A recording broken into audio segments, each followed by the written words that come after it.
Congratulations, of course, on the victory. You said before the fight you love being the underdog. You relish that role, but obviously you made a pretty big statement tonight. I mean, could you envision the fight going any better than it did? No.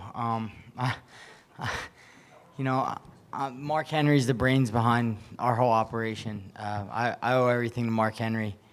He's gotten me. He improved so much since I've been with back home in Philadelphia.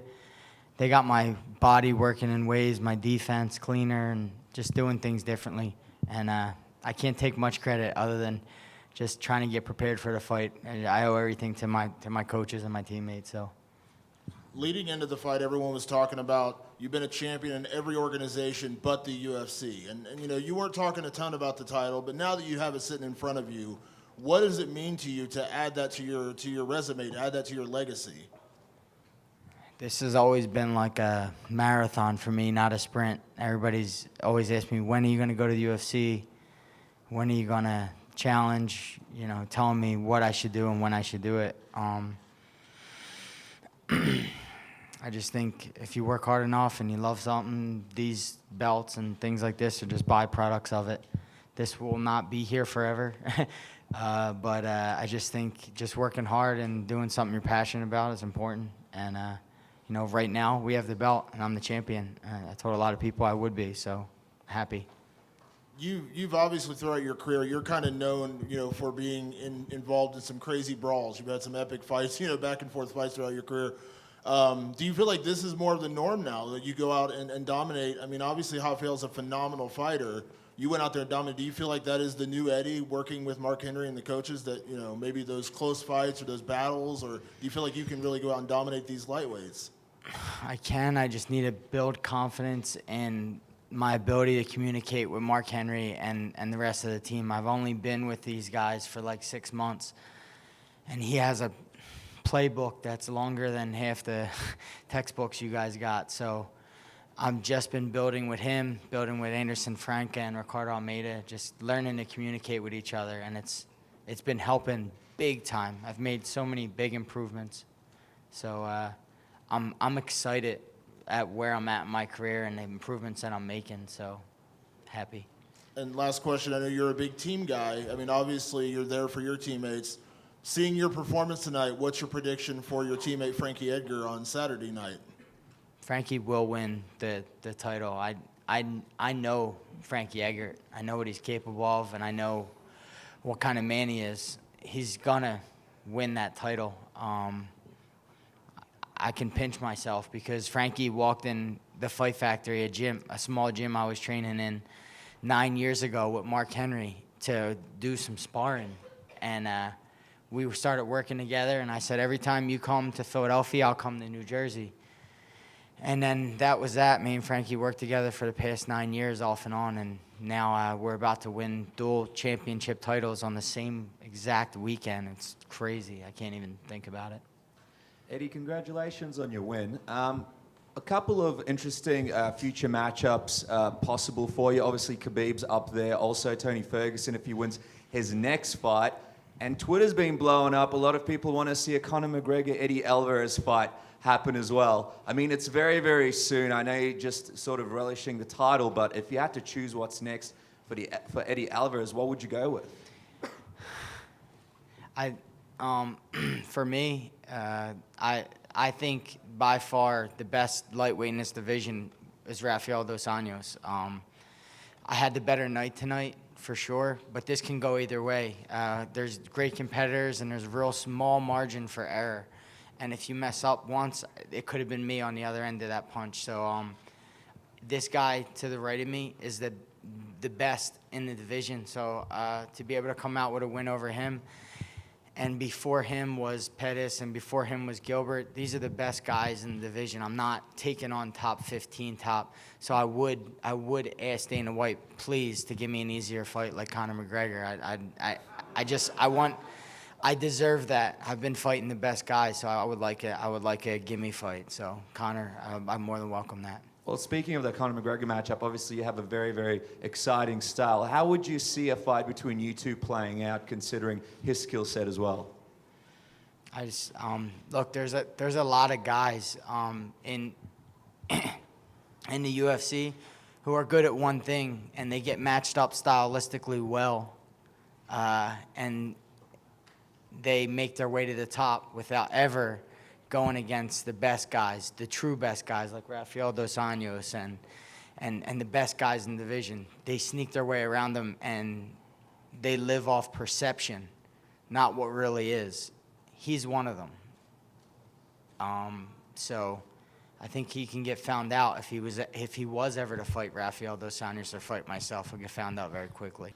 Before you got to the UFC, you were dealing with a lot of contract issues, just a long line of stuff. Was there any doubt at that point, at any point there, that you wouldn't reach this moment, you wouldn't get this opportunity to realize this dream of being a UFC champion? And how hard was that process for you before finally getting over here? Yeah, I'm going to be honest with you. I was put through the ringer. I sold we don't make a ton of money fighting, especially if you're not fighting in the UFC. So I made some investments, and I had to sell them just so I can stay afloat when I was going through that court case and stuff. So I was really dwindling down to nothing, and my mind was getting really bitter toward MMA because MMA is it asks everything of you, like every inch of your soul. It wants everything, but sometimes it gives back nothing. It tells you when it wants to give back, and that you should just every day put your heart and soul into it. So I call it the B word sometimes, and it's really tough. So yeah, I dealt with that, but I'm a pretty positive guy, and I kept my eye on the little light at the end of the tunnel, and we got through it. We persevered and we overcame. Was there a specific moment you can remember that was, the lowest point, and then when you got past that, and was it when the court case ended, or what was that moment?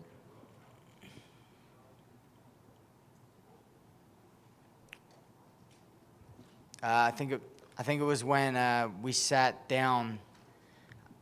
We had to settle with Bellator.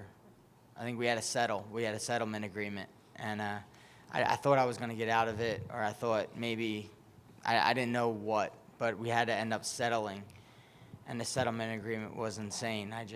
I shook my head, and I was just like, I'm not ever going to get out of this alive, or it was just a terrible settlement agreement, and I was really disappointed at that time in my life. So. Hi, this question is for Eddie. Dana White in 2014 promised a UFC card in Puerto Rico. Anthony Pettis lost the title to Rafael dos Anjos. That was put on hold. You are also of Puerto Rican descent. Would you fight in Puerto Rico, and maybe who would you like to fight there if that gets done? I'd love to fight in Puerto. I would just love to go to Puerto Rico. I've never been there. That sounds like a great place to go right now, to be honest with you. But first and foremost, I would like to sit down and talk with Dana White and Lorenzo Fertitta about bringing the UFC back to Philadelphia. Philadelphia is the biggest fighting town in the country, and UFC hasn't been there enough. And I think we have a reason to throw a UFC there now, and we'll sell it out for sure. Sounds good, Eddie. Sounds real good.